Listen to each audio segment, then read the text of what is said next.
हाँ हाँ, वो टाइम थोड़ा सा कम बचा था तो मैं फटाफट कर गया।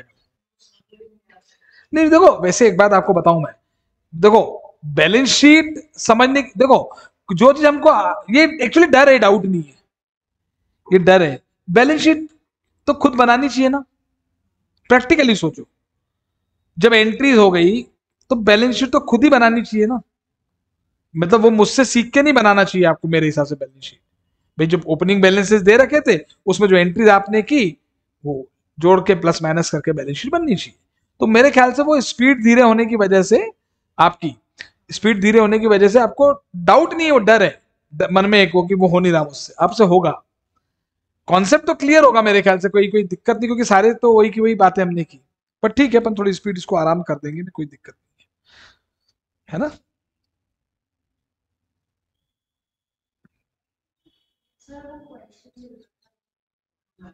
हाँ वो रुक के करेंगे थोड़ा सा, मैं अभी, क्योंकि क्या है, जब बैलेंस शीट में ही दिक्कत है भाई, वो तो अपन मान लेते हैं ना कि वो तो अगला पार्ट अभी आ जाएगा, है ना। मतलब आगे फर्दर इक्वेशन का कोई एग्जांपल बना के करवा देंगे, फिर आप कर लेना उसको, उसका वो जो पार्ट है उसको रोक देते हैं अपन, है ना।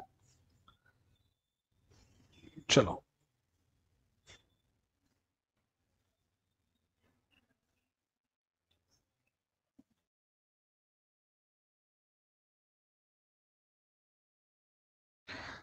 तो हम लोग देखिए हम लोग पढ़ चुके हैं इंडेस 103 में बिजनेस कॉम्बिनेशन में हमने एक्विजिशन का मतलब समझ लिया, हमने रिवर्स एक्विजिशन का मतलब समझ लिया, हमने कॉमन कंट्रोल ट्रांजेक्शन्स का मतलब भी समझ लिया, हमने एक्विजिशन में एक्विजिशन मेथड देखी, कॉमन कंट्रोल ट्रांजेक्शन की भी छोटे एग्जांपल अकाउंटिंग हमने किए, रिवर्स एक्विजिशन के अभी तक हमने एग्जांपल नहीं किए हैं। उसके अलावा हमने देखा कि NCI, goodwill, gain on bargain purchase किस तरीके से इंडेक्स 103 के हिसाब से पहली बार कंसोलिडेशन होता है, और एनसीआई का वैल्यूएशन कैसे होता है ये हम बात कर रहे हैं। और साथ में एक तड़का लगा किसका, वो तड़का लगा इंडेक्स 28 का। एक्चुअली जब एसोसिएट फॉर स्टेप एक्विजिशन आया, डाउट वहीं से क्लियर, दिक्कत थोड़ी सी जो आती है जिंदगी में, जो एकदम हलचल हुई, फिर हेरा फेरी हुई, फिर हंगामा हुआ, वो इसीलिए हुआ कि वो स्टेप एक्विजिशन आया, कि उसमें क्या है कि इंडेक्स 28 भी लगा, तो इक्विटी मेथड लग गई। तो पहले इन्वेस्टमेंट कॉस्ट पे रिकॉर्ड किया, फिर उसको फेयर वैल्यू पे लाए तो इन्वेस्टमेंट की वैल्यू और बढ़ गई, फिर कंट्रोल आया तो फिर इंडेक्स 103 लगा, तो वहां थोड़ा सा। और जो हमने कल खलनायक लेवल का सवाल किया था, तो वो उसमें क्या था कि बहुत सारी चीजें अलग अलग आ गई, तो इसलिए थोड़ा सा एक पढ़ने में, उसको समराइज करने में टाइम लगता है। तो टाइम लगने के लिए, टाइम उसको इंप्रूव करने के लिए आपको सवाल को और पिछले रिवीजन को जितना करोगे हो जाएगा, उसमें कोई दिक्कत नहीं है। ठीक है, अब आज हम मालूम कॉमन कंट्रोल ट्रांजेक्शन्स की कुछ बात करने वाले हैं।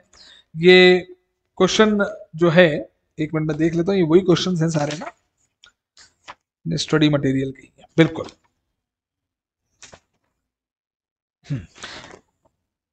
वही है, चलो, तो यहां पे क्वेश्चन है अपने सामने, कोई दिक्कत नहीं। हाँ, business combination under common control, आप लिख सकते हैं exam questions based on business combination under common control.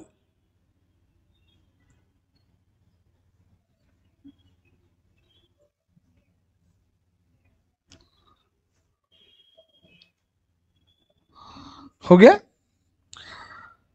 और इसमें लिखेंगे, हम लोग करने जा रहे हैं इलस्ट्रेशन 18, और यहां लिखेंगे डीमर्जर। डीमर्जर, अब देखिए डीमर्जर होता क्या है, डीमर्जर होता क्या है वो लिखना भी है अपने को, थ्योरी साथ साथ थोड़ी सी। एक कंपनी है ए लिमिटेड, उसके दो डिवीजन हैं, दो डिपार्टमेंट हैं, डिवीजन ए और डिवीजन एक्स, वो ए कंपनी का नाम था, माहौल बन जाता फिर डिवीजन वाई। ये डिवीजन क्यों है साहब, ये गारमेंट बनाते हैं, कपड़े, ठीक है, लिखना है ये। और ये केमिकल बना रहा है। दोनों को एक दूसरे से दूर रखना बहुत जरूरी, क्योंकि केमिकल अगर गारमेंट पे गिरा तो गारमेंट गया, केमिकल का कुछ नहीं बिगड़ेगा। ठीक है, हो गया। खैर, तो डिवीजन एक्स और डिवीजन वाई दो डिवीजन है ए लिमिटेड। ठीक, अब एक ए लिमिटेड ने ही न्यू कंपनी फॉर्म की।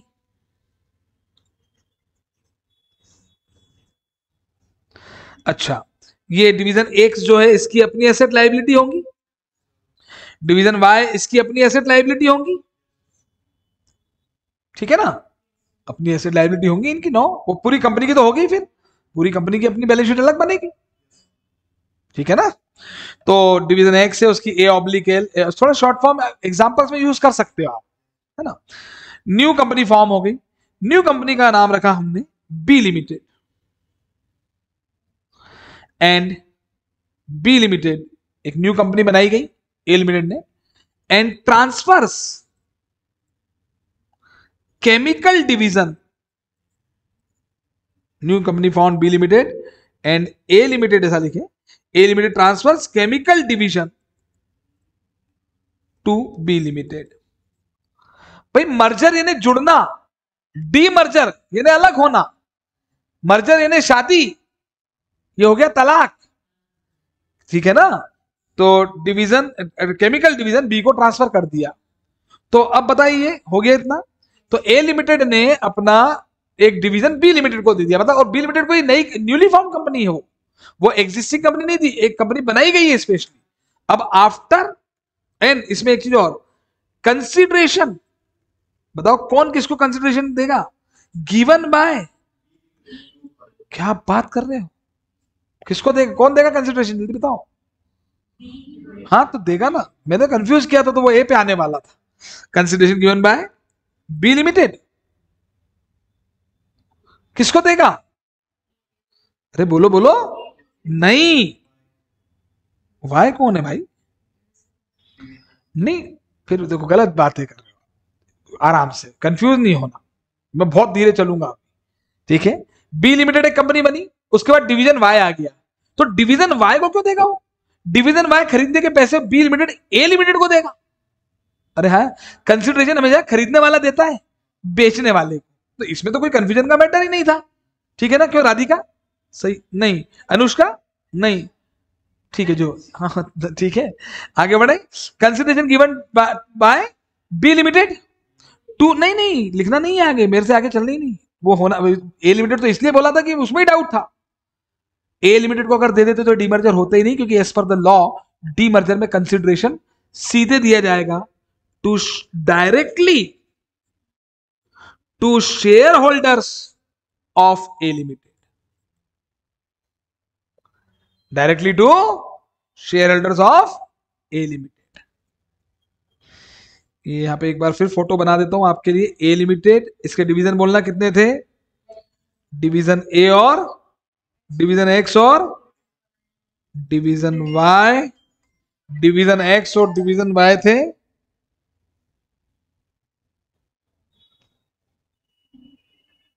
हो गया इतना। और फिर कौन सी कंपनी बनी? बी लिमिटेड, ये बनी न्यूली फॉर्म्ड बनी, पहले से थी या नहीं बनाई है? हाँ न्यूली फॉर्म थी, और डिवीजन वाई ट्रांसफर हो गया। क्लियर हो गया ये? हो गया, बी लिमिटेड क्या हो गया, डिवीजन बी वाई ट्रांसफर हो गया। अब कंसिडरेशन कौन देगा? बी लिमिटेड देगा ना, तो ये कंसिडरेशन क्या है, ये कंसिडरेशन किसको देगा? यहां पे ए को नहीं दिया, ये सीधे दिया share holders of A limited. ठीक, ये ऐसा हुआ है, ऐसा ही होगा, क्यों? क्योंकि as per the law demerger हमेशा तभी होगा जब दो कंडीशंस पूरी हो जाएगी। कितनी conditions? To conditions must be satisfied, to conditions must be satisfied. ठीक है, एक और दो। पहली कंडीशन है अच्छा, इसमें एक चीज और लिखवा दूं अगर लिखना है तो, जो कंपनी डीमर्ज हुई है वो कहलाती डीमर्ज्ड कंपनी, और जो जिसको ट्रांसफर हुआ है वो नई कंपनी बनी है उसका रिजल्ट, उसको कहते हैं रिजल्टिंग कंपनी। समझ गए? तो रिजल्टिंग कंपनी जो है must be newly formed company, ये पहली कंडीशन है। अगर बी लिमिटेड पहले से ही कोई कंपनी होती ना तो ये डीमर्जर नहीं कहलाता, फिर ये कुछ और, इसको कहते हैं नॉर्मल सेल ऑफ डिवीजन। क्या कहते हैं इसको? सेल ऑफ डिवीजन बेचा, सेल ऑफ डिवीजन बोल दूंगा, डीमर्जर नहीं है। और दूसरी कंडीशन है कंसिडरेशन, एंड है, हाँ एंड, 1 और 2 के बीच में एंड है, consideration must be directly given to share holders of demerged company.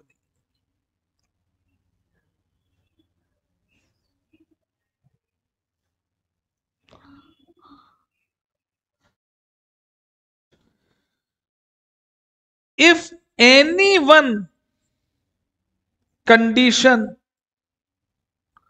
not satisfied, if any one condition, then it is not demerger, demerger, वो डीमर्जर नहीं होगा but called sell off division.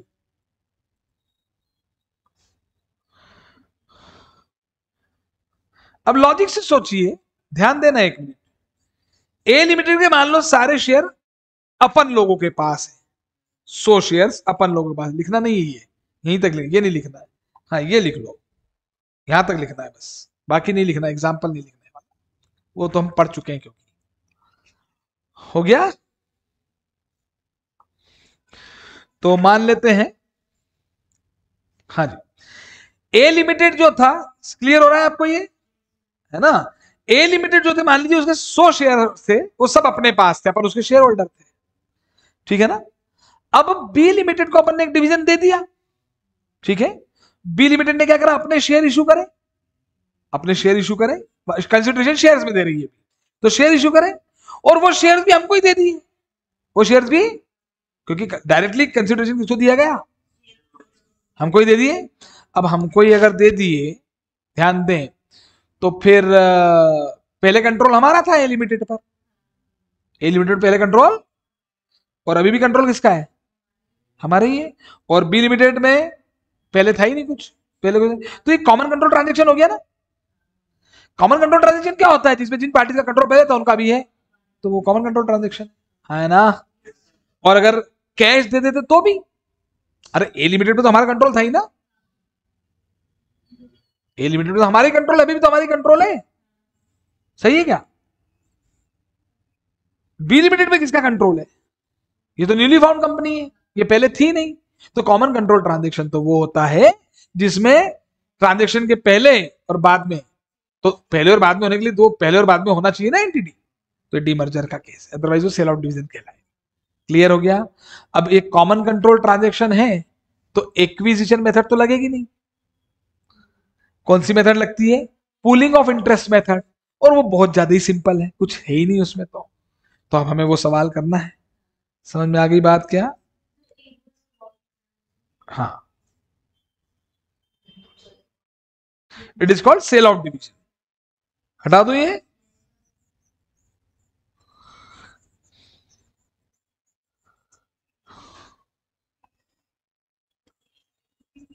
मतलब नाम बदल गया टेक्निकली, अब वो कॉमन कंट्रोल ट्रांजेक्शन की डेफिनेशन तो वही रहेगी जो हमने पहले पढ़ी थी, उसमें कुछ अलग नहीं हो जाएगा,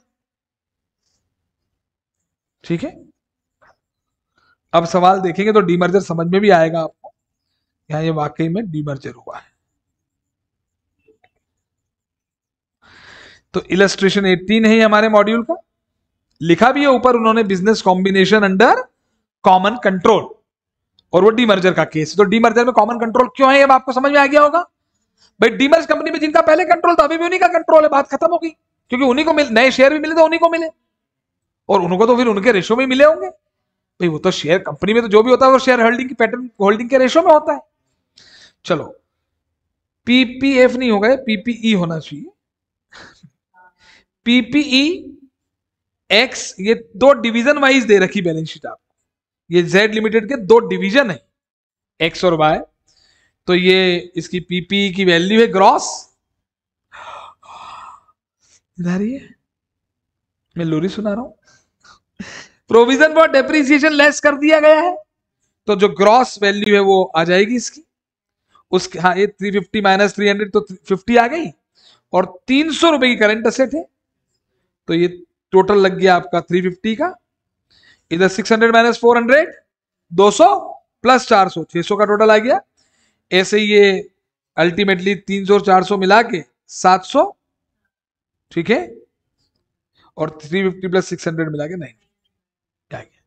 ये बैलेंस शीट आपको डिवीजन वाइज भी दे रखी है और टोटल में भी दे रखी है। करेंट लाइबिलिटीज भी दोनों की दे रखी, देखें आप, बोरोइंग्स भी दे रखी है आपको, हाँ है ना। अब इक्विटी शेयर कैपिटल वैसे तो डिवीजन वाइज होती ही नहीं है, कैपिटल तो कंपनी की होनी चाहिए, ठीक है, पर इन्होंने अब ऐसे 50 टोटल में तो दिया ही है, ये यहां लिखा हुआ है, ठीक है। उसका रीजन है यहां लिखने का, एक्चुअली वो है नहीं, ये क्या वाई डिवीजन ट्रांसफर कर भी देंगे अभी शायद, तो भी कैपिटल तो एक्स में ही रहेगी ना, तो इसलिए शायद यहां लिख दिया, वरना टोटल में ही आना चाहिए था रीजन। और यहां पर जो है करेंट लाइबिलिटी, ये अदर इक्विटी भी है 250, ये प्रॉफिट में डिवीजन, ये प्रॉफिट में है भैया, सुखी सुखी सुख है, ये गम है, कभी खुशी कभी गम चल रहा है इस कंपनी में, ये नेट सो का है ना। और अल्टीमेटली ये बैलेंस शीट आपको दे रखी है, समझ गया। Q limited newly formed company, नई बनी है ना, पहली कंडीशन पूरी हो गई, और उसने डिवीजन वाई को ले लिया है, और उसने 1 करोड़ इक्विटी शेयर इशू कर दिए हैं। 10 रुपए वाले 15 की प्रीमियम पर इन्हें 25 करोड़ रुपए का कंसिडरेशन है भाई साहब, 1 crore into 10 plus 15, premium of 15 है वो, 5 की प्रीमियम नहीं है, तो 25 हो गया ना। 2 किसको, ये केस 1 है, और 2 दोनों में अंतर आ गया, ठीक है। Pass entries and prepare balance sheet after reconstruction in the books of Z limited and Q limited based on A and B above, दोनों में। मैंने अभी आपको एक केस ही समझाया है, कंसिडरेशन अगर वो उसको देंगे तो फिर चीज अलग हो जाएगी, वो अभी हम उस पर डिस्कस करने वाले हैं, क्लियर। अब मैं तो सिंपली बात करता हूं, कौन सा डिवीजन गया, Q लिमिटेड ने वाई को डिवीजन को टेक ओवर कर लिया। भैया क्यू की बुक से एंट्री मेरे हिसाब से होना चाहिए, लाइबिलिटी चली जाएगी डेबिट, अरे लाइबिलिटी चली जाएगी डेबिट, असेट चली जाएगी क्रेडिट, है ना, हाँ असेट्स चली जाएगी, डिवीजन जाना डीमर्जर है ये भी, है ना, अभी बात कर रहे हैं उस पर, रिजर्व पे भी आ रहा हूं मैं, एक्चुअली ये हो गया ना, ठीक है, ठीक है। लाइबिलिटी चली गई डेबिट, असेट्स चली गई क्रेडिट, ठीक है। डिफरेंस जो है इसको कंसिडरेशन तो मिलना ही नहीं है, इसको तो कुछ मिलना ही नहीं है ना, तो जो भी होगा प्रॉफिट लॉस हो जाएगा, ठीक है। और खरीदने वाला क्या एंट्री करेगा, asset debit liability credit to consideration payable to share holder, to ये टू जेड लिमिटेड नहीं करेगा, to share holder of Z limited, हाँ दे शेयर होल्डर को है, और जो भी डिफरेंस आएगा प्रॉफिट लॉस गुडविल सीआर हम बोलते हैं कैपिटल रिजर्व में जाता है, और reserve and surplus other equity, है ना, और share holder of Z limited account debit to equity share capital to security premium, खत्म, यही होना चाहिए मेरे हिसाब से। क्लियर होगी बात।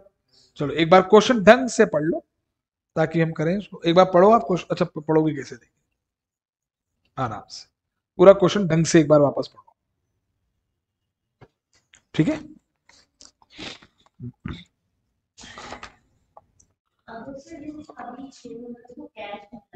हाँ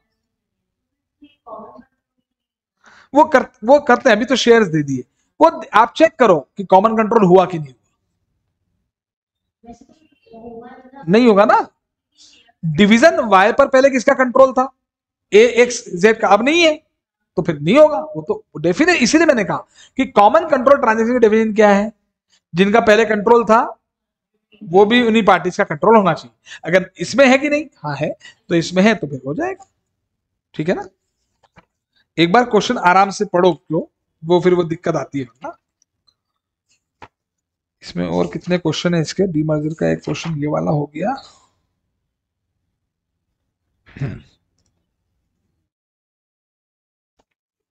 एंट्रीज पास करनी है आपको। हाँ मैं वही देख रहा था, आपके स्टडी मटेरियल में एक्चुअली क्या थ्योरी लिखवाते हैं, मतलब इसका स्टडी मटेरियल का प्रेजेंटेशन में इसके पूछी हमसे एंट्रीज है, लेकिन वो एक्सप्लेन कर रहे हैं, मतलब एग्जाम में इसके कुछ मार्क्स होते होंगे, आपको आईसीआई के मटेरियल में, आईसीएमआई के मटेरियल में कुछ समझा रहे हैं तो ठीक है। करें सॉल्यूशन स्टार्ट करें, इसका लिखना शुरू करें।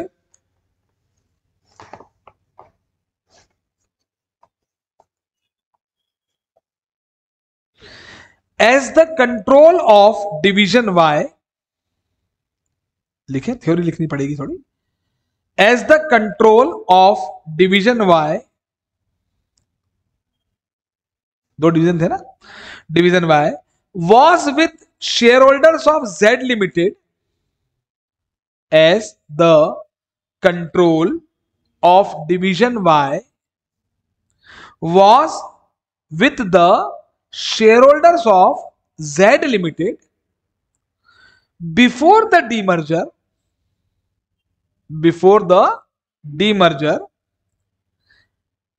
and after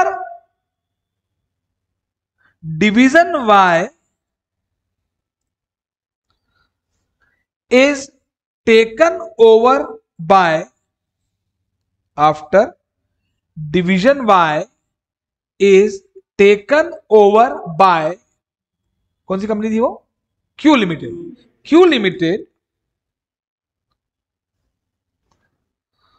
the control of Q limited, भाई क्यू पहले नहीं थी पर क्यू में है तो वो डिवीजन वाई है ना, तो पहले भी वही कंट्रोल कर रहे थे, आज भी वही कर रहे हैं। तो control of Q limited is still lying with the same shareholders,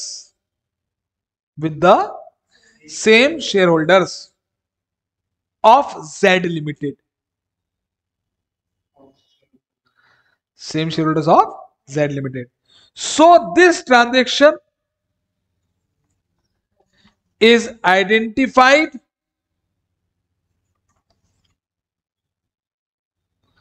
as business combination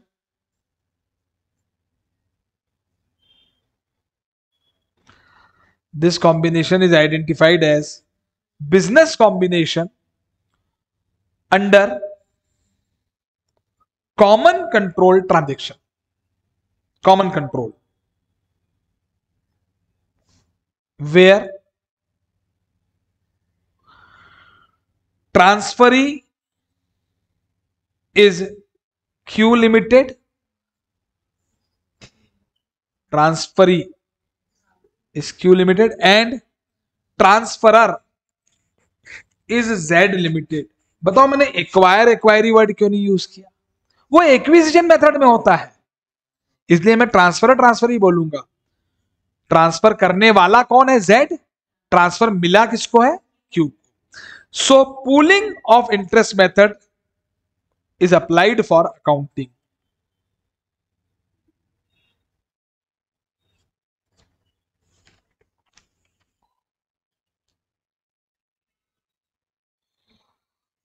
pooling of interest method is, हो गया, एप्लीकेबल फॉर अकाउंटिंग। ठीक है, नेक्स्ट पैराग्राफ चेंज करके लिखें, जेड लिमिटेड शेल क्लोज।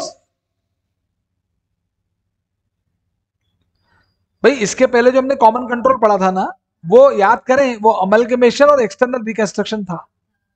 मैंने कॉमन कंट्रोल तो पूरा पढ़ा दिया था, पर जो एग्जांपल किया था वो अमलगमेशन और एक्सटर्नल रिकंस्ट्रक्शन का था। उसमें जो ट्रांसफरर जो कंपनी थी ठीक है ना, जो कंपनी बंद हो एक उसमें बंद हो रही थी ना, ए लिमिटेड कंपनी थी, उसने नाम बदल दिया बी लिमिटेड, तो ए बंद हो गई थी, ए और बी दोनों बंद हो गए, ए भी बन गई थी। यहां कुछ बंद नहीं हुआ है, ये है कॉमन कंट्रोल। तो अब कॉमन कंट्रोल में हमको अलग अलग अकाउंटिंग सीखनी है। हमने कॉमन कंट्रोल में किस किस की अकाउंटिंग सीख ली, अमलगमेशन की और एक्सटर्नल रिकंस्ट्रक्शन की। मैं वापस याद दिला दूं, ए लिमिटेड एक कंपनी है, उसका शेयर होल्डर मैं हूं, मेरा कंट्रोल है। बी लिमिटेड एक कंपनी है, उसके शेयर होल्डर आप, आपका कंट्रोल है। अपन दोनों ने ए और बी को बंद करके नई कंपनी बना ली सी, और अपन दोनों उसमें शेयर होल्डर है। तो पहले भी अपना कंट्रोल था, अभी भी अपना कंट्रोल है, ये कॉमन कंट्रोल है, इसमें कंपनी बंद हो गई।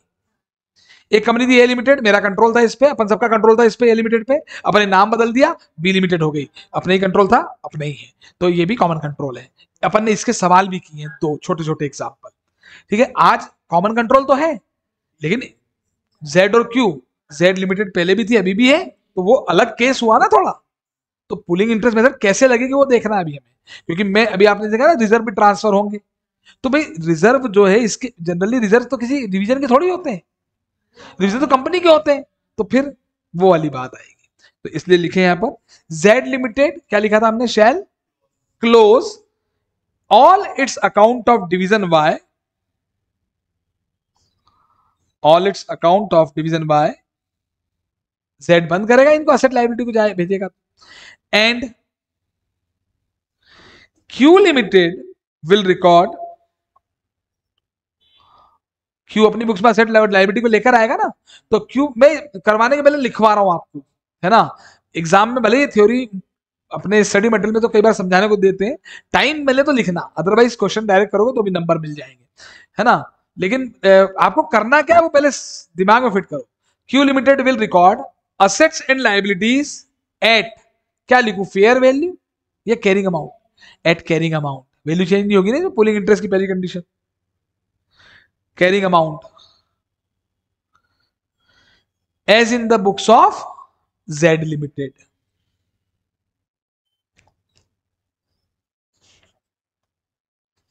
हो गया। In the books of Q limited,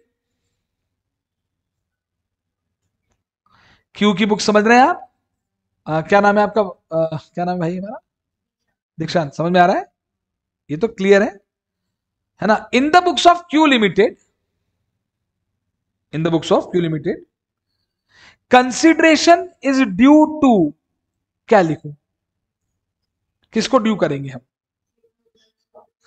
due to share holders of Z limited, Z limited को थोड़ी देना है, हाँ, तो share holders of Z limited, है ना। And it is discharge, and it is discharge by issuing shares, shares लिख लिया, शेयर्स, और लिखें share capital is recorded eight nominal value, is recorded eight nominal value,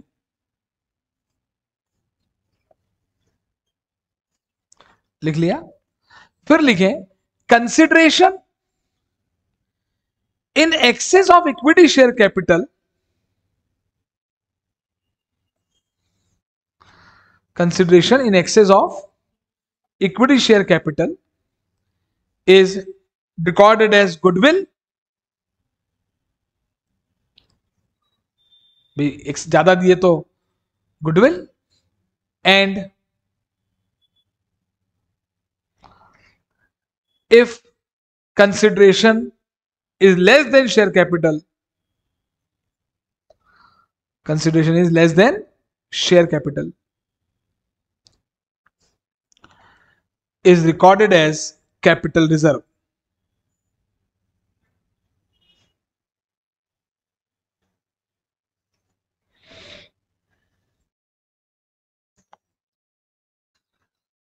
हो गया। और रिजर्व्स का क्या होगा पता है, एसेट आएगी लायबिलिटी आएगी तो रिजर्व्स भी आएंगे। रिजर्व्स की आइडेंटिटी लॉस नहीं होती, बताया था ना, बताया था भाई।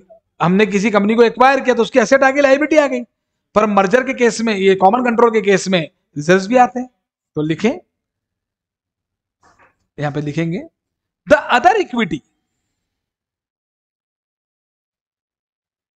other equity shall be cancelled in the books of Z Limited। सही है क्या? उधर से हटेगी ना, आपने Z में क्या किया था, लाइबिलिटी को डेबिट किया था, असेट को क्रेडिट किया था, तो अदर इक्विटी को भी हटाओगे वहां से, उसके रिजर्व जाएंगे, shall be cancelled, ठीक है ना, and it shall be recorded by Q Limited।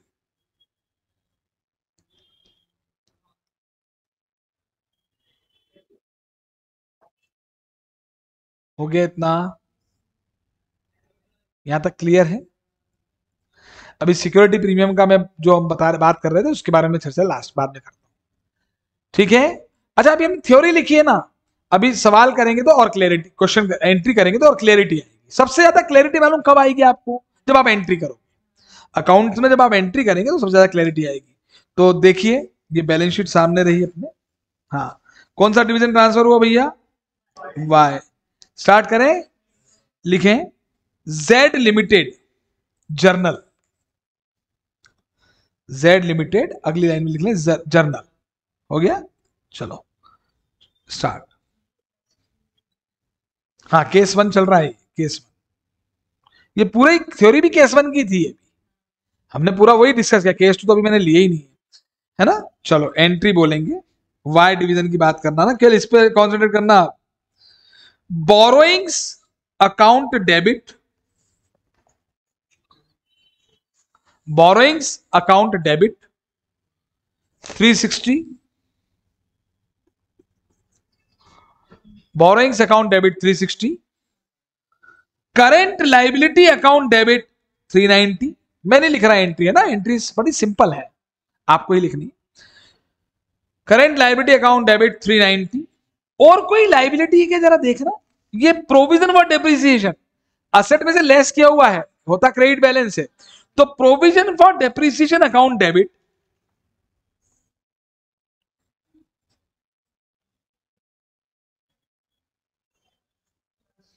हो गया। और एक आध लाइन का मार्जिन रखे, वैसे कुछ आना ही नहीं है क्योंकि कंसिडरेशन तो मिलना नहीं है ना। कोई डिफरेंस देखते हैं क्या हुआ, फिर लिखे 2 पीपी क्रेडिट आइटम्स बोले, ये तो डेबिट था। प्रॉपर्टी प्लांट एंड इक्विपमेंट कितना था? 600। फिर करेंट असेट चला गई कितनी? 400, 400। और देखिए रिजर्व भी तो जाएंगे। अब एक्चुअली इसमें रिजर्व लॉस में था, वो मेन था। ये 150 लॉस है ना भैया, तो लॉस डेबिट बैलेंस है ना, ये तो असेट्स लायबिलिटी साइड में लिखा हुआ था to other equity, to other equity bracket में लॉस लिख दें ताकि समझ में आ जाए कि वो अदर इक्विटी। समझ गए भाई? जो हमने अमलगमेशन एब्जॉर्प्शन के अमलगमेशन और एक्सटर्नल रिकंस्ट्रक्शन में कॉमन कंट्रोल किया था, उसमें जो अदर इक्विटी जिसका क्रेडिट बैलेंस था, तो फिर वो वहां डेबिट हुए थे, इसमें क्रेडिट होगा ना, ये लॉस है, ठीक है। ये अदर इक्विटी हो गया। बताओ कोई कंसिडरेशन है क्या इसको? अब मेरे ख्याल टैली भी हो गई क्या? अच्छा, होनी थी ना, इसकी कोई कैपिटल तो थी नहीं, कैपिटल तो इसकी कुछ है ही नहीं ना, कैपिटल तो कंपनी की जो डिवीजन चला गया उससे कैपिटल थोड़ी जाएगी। तो इसलिए जब asset liability balance sheet tally थी और आपने सारी एसेट को, सारी लायबिलिटी को और इक्विटी को भी ट्रांसफर कर दिया, ठीक है ना, तो फिर कुछ आना ही नहीं था डिफरेंस। अब वो तो डिफरेंस कब आता? जब मान लो असेट, ध्यान से सुनना, जब मान लो या लायबिलिटी होती फॉर एग्जांपल 1000 रुपए की, असेट जाती 1500 की, 1500 की एसेट गई, 1000 की लायबिलिटी गई, कितने हो गए? 500 लेना थे, चलो 100 के रिजर्व भी चले गए तो 400 लेना थे। अब 400 के बदले में अगर हमको 450 मिले या 390 मिले तो प्रॉफिट लॉस आता। कुछ मिलेगा ही नहीं तो गया बस, और बुक वैल्यू पे गया, कुछ हुआ ही नहीं। तेरा तुझको अर्पण, क्या लागे मेरा, ये तो वो सिचुएशन है। हो गया। अब एक काम करते हैं, लिख लें balance sheet of Z limited after demerger, पहले ही बना देते हैं, balance sheet of Z limited after demerger, ठीक है। तो बैलेंस शीट जरा बना लें, एक तो एसेट्स आएंगी, और फिर इक्विटी आएगी, फिर क्या आएंगी, लाइबिलिटीज आएंगी। तो बताना एसेट्स में, नॉन करेंट एसेट्स में पीपी कितना, कौन सी वाली रह जाएगी, एक्स वाली रह जाएगी ना, वाई तो चला गया यहां से, एक्स वाली रह जाएगी, बोलना कितना, 350 प्रोविजन लेस करके बताया फाइनल। वो तो नेट ही तो बताओगे बैलेंस शीट में, तो 350 माइनस 350 आएगा ना, PP 350 minus 300 less accumulated depreciation है 50। करेंट एसेट बता दें भैया 300, और लाइबिलिटीज बता दें पहले। करंट लाइबिलिटी है केवल, बोरिंग का है इसका, बोरिंग वो तो उसी का था केवल 50, वो तो चला गया। इक्विटी में एक तो इक्विटी शेयर कैपिटल आएगी और अदर इक्विटी आएगी। इक्विटी शेयर कैपिटल बताएं, वो तो पूरी यहीं रह जाएगी 50, और अदर इक्विटी ये 350,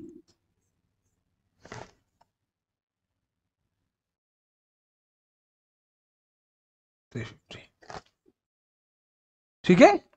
आप लोग भी मॉड्यूल अगर लाए तो अच्छा रहता है, उससे क्या हमें मॉड्यूल का प्रेजेंटेशन देखने को मिलता है ना, जैसे आपके सामने रहता है तो प्रेजेंटेशन कर सकते हैं, हालांकि हम अच्छे से ही कर रहे हैं, वो कोई दिक्कत नहीं। हो गया। अब किसका जर्नल बनाएंगे भाई, क्यू लिमिटेड का बना लो जर्नल।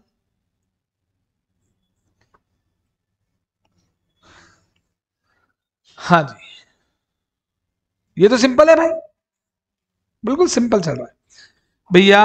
पीपी अकाउंट डेबिट होगा, करेंट एसेट अकाउंट डेबिट होगा, और अदर इक्विटी नाम का लॉस भी आ गया ना, तो अदर इक्विटी भी डेबिट होगा, और एक आध लाइन का मार्जिन रख देंगे, टू बोरोइंग्स भी आ जाएंगी, हाँ है ना, टू करेंट लाइबिलिटी आ जाएगी, हाँ, और टू कंसिडरेशन आ जाएगा।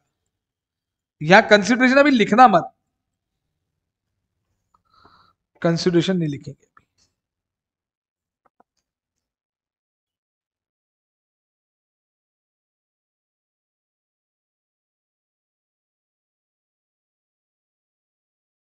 हो गया, बढ़े आगे। तो कंसिडरेशन पीपी की वैल्यू बताओ कितनी आएगी, बुक वैल्यू या नहीं है, बोलो। नहीं 600 नहीं, अब ये तो नेट ही रिकॉर्ड, या तो फिर यहाँ 2 PFD भी लिखो, या तो यहाँ 2 PFD लिखो, और नहीं तो इसकी बुक्स में नेट उसकी value book value 200। Next, current assets 400, other equity नाम का लॉस 150, और यहाँ पे 360, 390, एक मिनट, और कंसिडरेशन बताएं, नहीं 25 तो था। अब मैं आपको बता रहा हूं यहां पर पुलिंग ऑफ इंटरेस्ट मेथड में security premium all together ignore की जाएगी। क्या इग्नोर की जाएगी, आपको इग्नोर कर देना है उसको, उसके रीजन अभी हम देंगे, लेकिन वो अभी रीजन दूंगा तो फिर कंफ्यूजन आता है, ठीक है।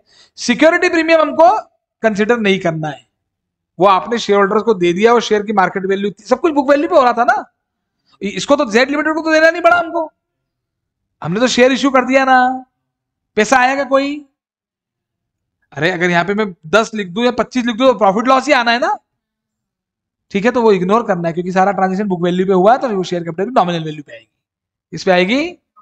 ये डीमर्जर का केस चल रहा है ना। आप उससे भी कंपेयर करेंगे भी हम, उस दिन जो हमने वो करेंगे, कंपेयर करेंगे भी, डोंट वरी अबाउट दैट, उसमें नॉमिनल वैल्यू ही रखी थी मैंने, आप टेंशन नहीं मतलब, ठीक है। ठीक है सर, सिक्योरिटी प्रीमियम क्यों नहीं आया, चलो एक काम करते हैं, मान लो आ जाता 10 की जगह हम 25 लेना नहीं है भाई। देखो एक्चुअली क्या होता है, कभी कभी पहले इस्तेमाल करें फिर विश्वास करें, कुछ चीजें याद होनी चाहिए, वरना गलती हो जाती है एग्जाम में, हुई ना गलती, मैंने भी 25 बोला ही था आपको, तो आपने माना और कर दी, लेकिन जबकि हमें मालूम है कि जब एसेट लायबिलिटी सारी किस पे आई है, बुक वैल्यू पर आई है। कंसिडरेशन आपको उस कंपनी को देने नहीं, सीधे शेयर होल्डर्स को देना है, और शेयर होल्डर्स को आपको शेयर इशू करने हैं, तो जब सब कुछ बुक वैल्यू पे था तो ये भी नॉमिनल वैल्यू पे आएगा, 10 रुपए का, वो भले बाजार में कितने का भी हो, कौन सा बेचा आपने भी, आपने तो डीमर्जर में दिया है वो, तो वो ऑल टुगेदर सिक्योरिटी में हटा दिया अपन ने। तो बस यहाँ पे देखो डिफरेंस कितना आ रहा है, जरा देखना,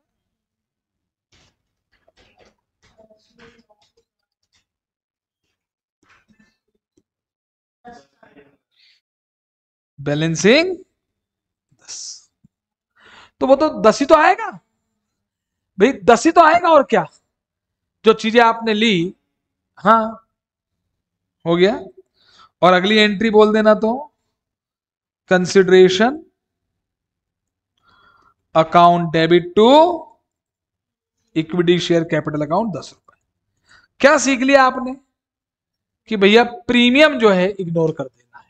जब पूरा ट्रांजेक्शन ही बुक वैल्यू पे हुआ है, हमने कोई फेयर वैल्यू किसी एसेट की नहीं ली, लायबिलिटी की नहीं ली, तो तुम्हारे शेयर की कोई भी फेयर वैल्यू उससे लेना देना नहीं है। नहीं डालेंगे बिल्कुल कॉमन कंट्रोल ट्रांजेक्शन में। अब डाउट क्यों आया, क्योंकि हमने इसके पहले ऐसा किया नहीं कभी। तो इसके पहले जो हमने कॉमन कंट्रोल ट्रांजेक्शन के क्वेश्चन किए थे, वो देखो मैंने एग्जांपल करवाए थे। आप देखो अमलगमेशन एब्जॉर्प्शन वाला टॉपिक, सीसीबीसी हमने करा था ना। हाँ, वो 2 एग्जांपल मैंने करवाए थे। हाँ, उसमें देखो क्या था, मैंने उन क्वेश्चन में शेयर प्रीमियम लिया ही नहीं था दोनों में।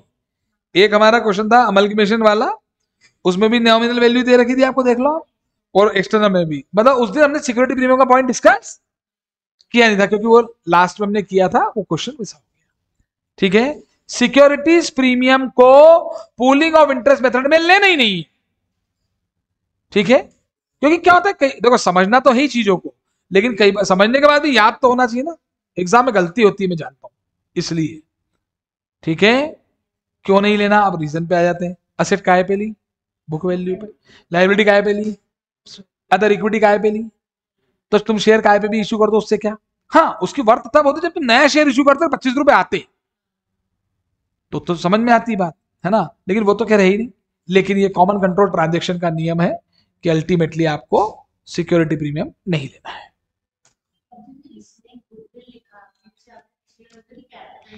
मैं कैपिटल रिजर्व बहुत लिखना चाहता हूं, लेकिन आपके स्टडी मटेरियल में इसमें गुडविल कर रखा है, तो मतलब वो लोग गुडविल सीआर दोनों में कंफर्टेबल है। भाई गुडविल भी लॉस है, गुडविल भी अल्टीमेटली इंपेयर होगी तो पीएनएल में जाएगी, और कैपिटल रिजर्व से भी प्रॉफिट ही कम होगा। अगर डेबिट में आएगा तो, डेबिट में आएगा तो कमी तो होगा।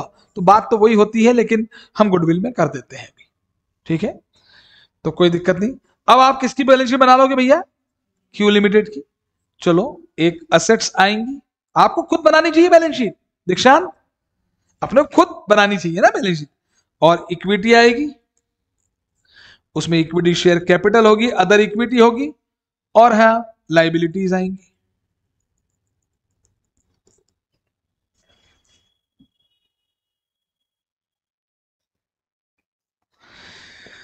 एसेट्स में पीपी बताएं कितना लेंगे, 200। भाई यहां पे आप बोलेंगे सर वो 600 माइनस 400 क्यों नहीं दिखाया। भाई उसका रीजन है, हमारी बैलेंस शीट में तो हमारा चला आएगा। अब हमने तो ये एक्वायर कर लिया, तो आज तो हम 200 से शुरू करेंगे ना, हमको उसके पुराने डेप्रिसिएशन से क्या लेना देना, हमारा डेप्रिसिएशन अलग आएगा आगे से। हाँ, फिर गुडविल बता दें, 10 आ गई। फिर करेंट एसेट बता दें, 400 आ गई। फिर आप मुझे लाइबिलिटीज बता दें, उसमें बोरोइंग्स और करेंट लाइबिलिटीज है। आप पूरा लिखिए, आप शॉर्ट फॉर्म मत लिखिएगा, आपको ढंग से बनाना है। ये मैं लिख सकता हूं शॉर्ट फॉर्म, मैं तो कुछ भी कर सकता हूं ना, मुझे हक है, मुझे मुझे हक है। हाँ, बोरोइंग कितनी, 360, और करंट लायबिलिटी कितनी, 190। इक्विटी कितनी लेंगे भाई, 10, और लॉस 150 का एज इट इज।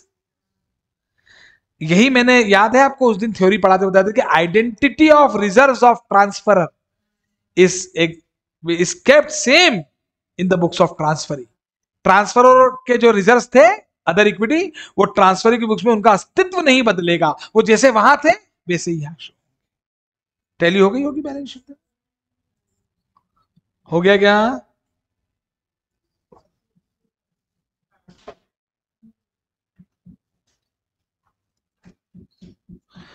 ठीक है, ट्रांसफरर की शेयर कैपिटल क्या थी बता,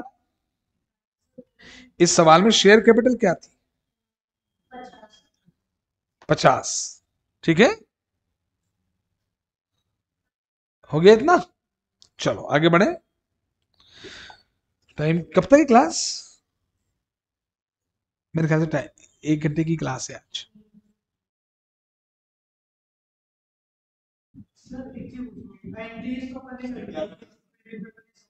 हाँ है ही नहीं ना। एक मिनट, बैलेंस शीट में चीजें कहां से आती बताओ? नहीं नहीं नहीं, ट्रायल बैलेंस से। ट्रायल बैलेंस में कहां से आती? लेजर से। लेजर में कहां से आती? जर्नल से। अब जब रिकॉर्ड ही नहीं किया, बात ही खत्म हो गई, आया ही नहीं, बुक्स में ही नहीं है, लेना ही नहीं है इन। हाँ, आएगा ही नहीं ना। बैलेंस शीट में बैलेंस आएंगे। बैलेंस कब आएगा? जब आपकी एंट्री हुई होगी, उसको रिकॉर्ड ही नहीं करना है। अच्छा, रिकॉर्ड करना है और करना भूल जाऊं तो वो एरर ऑफ कंप्लीट ओमिशन है, तो मैं उसको रिकॉर्ड करता हूँ, रेक्टिफिकेशन एंट्री के तो फिर लाता हूं। वो करना ही नहीं है। इन द ये जो कॉमन कंट्रोल ट्रांजेक्शन है, इसमें जो consideration security premium new share issued जो होते हैं वो नॉमिनल वैल्यू पे ही होंगे। ये कंडीशन, एक्चुअली कंडीशन ये है कि नॉमिनल वैल्यू पे इशू करना है आप। तो वो उन्होंने क्वेश्चन पढ़िए क्या लिखा था, क्वेश्चन पढ़िए।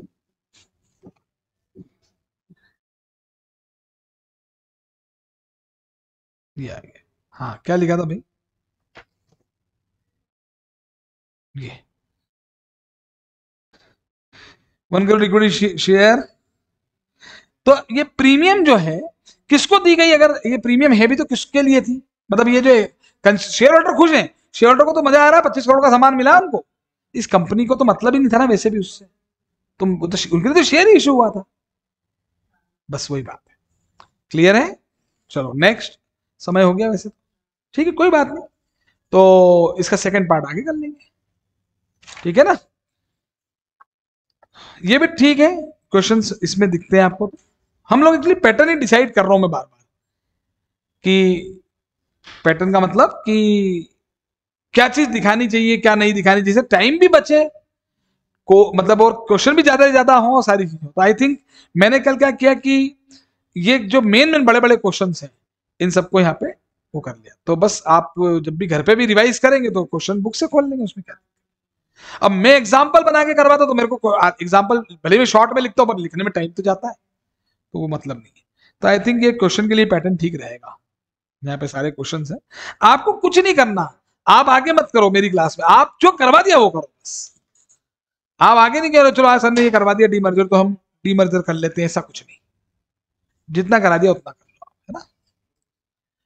बिजनेस कॉम्बिनेशन और कंसोलिडेशन में जल्दबाजी नहीं करेंगे, क्योंकि मैंने एक बार जल्दबाजी का मैंने नतीजा देख लिया। वो डाउट आया है ना, मैं डाउट आना ही नहीं चाहिए। ठीक है, अभी क्लियर? कॉमन कंट्रोल ट्रांजेक्शन के 3 सवाल हो गए। उन दोनों में तो नॉमिनल वैल्यू थी, आज नॉमिनल वैल्यू नहीं थी, आज प्रीमियम थी, लेकिन इग्नोर करना है कि लेना ही नहीं है, क्योंकि पूरा का पूरा transaction as it is normal carrying value पे ही होता है, फेयर वैल्यूज देखते ही नहीं। सिंपल।